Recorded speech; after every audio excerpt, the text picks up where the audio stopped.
chers internautes d'Actuvision. C'est le docteur Oumar Konaté, médecin généraliste, médecin du travail, directeur de la clinique médicale Keur Marie. Aujourd'hui, on va parler d'une maladie, donc ben feebar boo xam ne dafay laal 2,5 millions de personnes par année, et je dis bien 2,5 millions. Am na ay chiffres yoo xam ne sax day dem des fois 3 millions.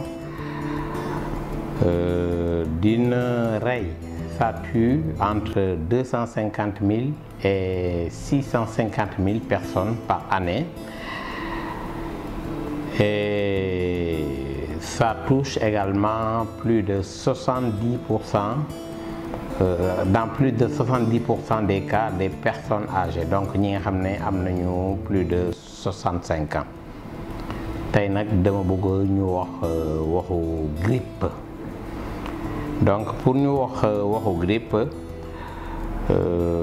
damay commencer comme toujours, comme sama yeneen émission yi, par la définition. Donc grippe dañ koy définir comme étant une maladie infectieuse. Li nga xam ne moom moo koy provoquer, c'est un virus. Virus bi mi ngi tudd myxovirus influenza. Am nañu 3 façons myxovirus, type A, type B ak type C. Type A bi moom mooy type bi nga xam ne moom moo gën a dangereux, moom moo gën a grave, moom mooy entraîner forme yu grave yi. Donc mooy grippe yu grave yi.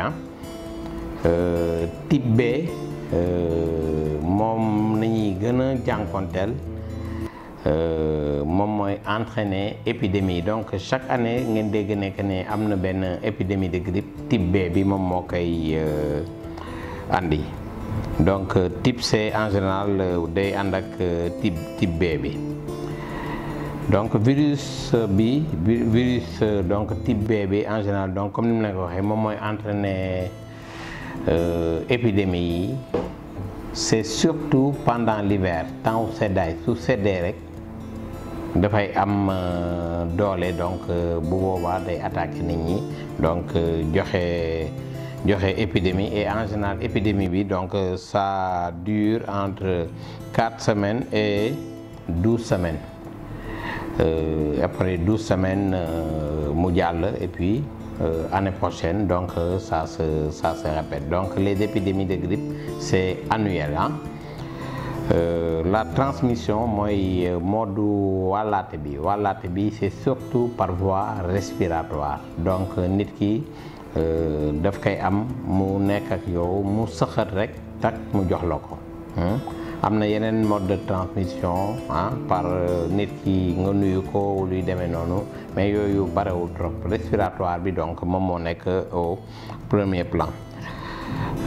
Donc suñu paree définition bi ak wax quelques éléments épidémiologiques, dañuy jàll ci manifestation yi.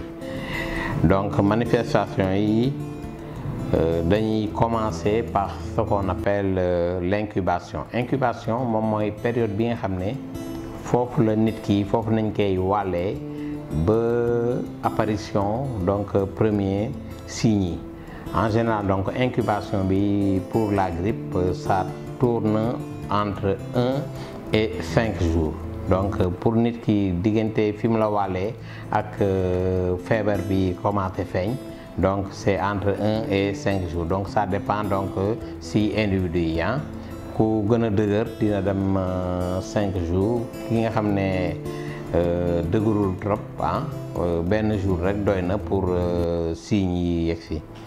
Donc le début, en général début bi dafay brutal, c'est-à-dire da ngay jékki-jékki rek tey dara jotu la, lendemain rek nga commencé am looy yëg sa yaram. Donc début bi dafay brutal, te day démarrer par une fièvre. La fièvre mën na dem ba à 40 degrés. Te fièvre bi dafay ànd ak frisson, c'est-à-dire nit ki da ngay am impression que tout le temps da ngay liw. Di nga am ce qu'on appelle une sensation de malaise, c'est-à-dire da ngay toog nii mu mel ni sa nga dégg nit ñi di wax ne que ne sama yaram daal neexul ak yu demee noonu donc sensation de malaise dina ànd ak ay métit ce qu'on appelle des douleurs diffuses métit bi mun na nekk ay métitu bopp ce sont les céphalées mun na nekk métit yi ci yaram yi donc en général ce sont les myalgies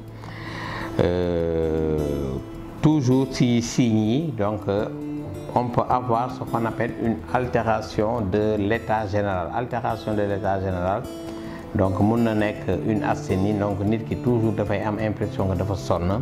Mun na nekk une anorexie, donc nit ki dafay am envie lekk mais du mun lekk. Donc loolu moom mooy anorexie. Donc si signes yooyu yëpp soo leen dajalee daf ñuy rappeler tuuti palu mais am na ci grippe bi loo xam ne moom moo koy différencier moom mooy apparition donc de signes respiratoires yi. Donc signes respiratoires yi mun na nekk benn bronchite nit ki di sëxët, mun na nekk benn pharyngite nit ki am ay métit ci put bi surtout ci wonnasu, mun na nekk une rhinite donc nit ki bakkan bi day sotteeku. Donc signes yi mu leen wax nii yëpp signes yi ma wax yëpp mun nañu dañu graaw surtout chez des personnes âgées donc nit ki soo amee yenn at yi ay 65 ans ak yooyu donc signes yooyu dafay su yegsee ci yow feebar bi mu dugg ci yow donc mun na graaw donc c'est grave chez les personnes âgées, c'est grave également chez les femmes enceintes, c'est aussi grave chez les immunodéprimés.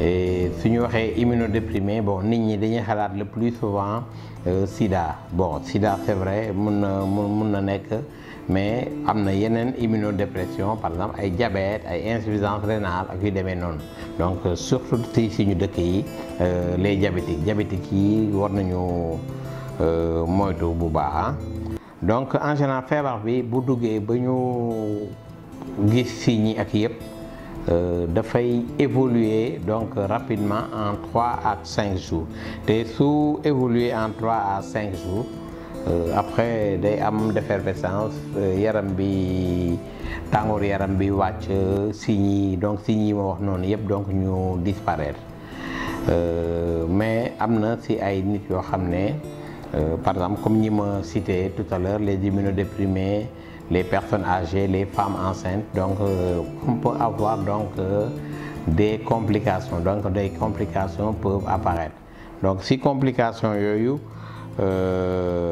mën nañu citer une surinfection bactérienne donc grippe bi dugg donc benn bactérie ñëw tafu si donc pour mun a exprimer wu donc surinfection bactérienne donc yooyu mun na la jox par exemple ay bronchite ay pharyngite ak yu demee noonu mun nañu am tamit une méningite c'est fréquent donc su amee donc yenn complications ci complications yi mun nañu am donc benn méningite peut-être ci beneen émission dinañu wax tuuti ci méningite. Bon, rarement donc on peut avoir ce qu'on appelle une grippe maligne, c'est-à-dire benn forme boo xam ne c'est foudroyant donc nit ki daf koy am benn ñaari fan maximum tak mu def ko arrêt cardio-respiratoire donc ça conduit donc au décès. Donc essentiellement donc loolu moom mooy manifestation wu donc grippe. Pour la prise en charge, je ne parle pas de traitement parce que traitement bi c'est surtout benn traitement symptomatique. Donc yaram bi tàng na ñu jox la paracétamol wala loo xam ne dafay wàccee tàngoor bi da nga am ay métit ñu jox la loo xam ne pour métit bi wàcc ak yu demee noonu mais pour la prise en charge am na yeneen élément c'est-à-dire une bonne réhydratation nit ki bu fekkee capable na donc muy naan bu baax tout le temps mu jël ay vitamines surtout vitamine C muy lekk nag nit ki bu fekkee day lekk bu baax rek feebar bi donc day gaaw a jóge ci moom et puis nay sol ay yére yoo xam ne tamit dafa xaw a woyof tout soleil yére yu woyof tamit daf koy dimbali donc pour tàngooru yaram bi wàcc ak yu demee noonu donc essentiellement donc loolu moom mooy pour faj bi comme que c'est une maladie boo xam ne dafay ñëw annuellement donc am na ce qu'on appelle une prévention. La prévention c'est par la vaccination donc am na vaccin donc vaccin de la grippe boo xam ne nit ñi war nañ dañ koy jël donc chaque année donc da nga koy jël chaque année et dina leen dimbali ci année boobu donc pour ñu mucc ci feebar bi donc loolu laa amoon donc mes amis lu mu leen doon wax donc sur la grippe et j'espère que vous serez nombreux donc à l'apprécier. Donc je ne saurais terminer sans remercier donc waa Actu-Vision seen technicien seen caméraman ak ñëpp équipe bi yëpp et puis maa ngi def benn coucou à la famille Fall de Bourguiba et plus particulièrement sama xarit sama tonton papa la tamit ci man monsieur Asmalik maa ngi lay nuyu. Allez merci chers internautes et à très bientôt.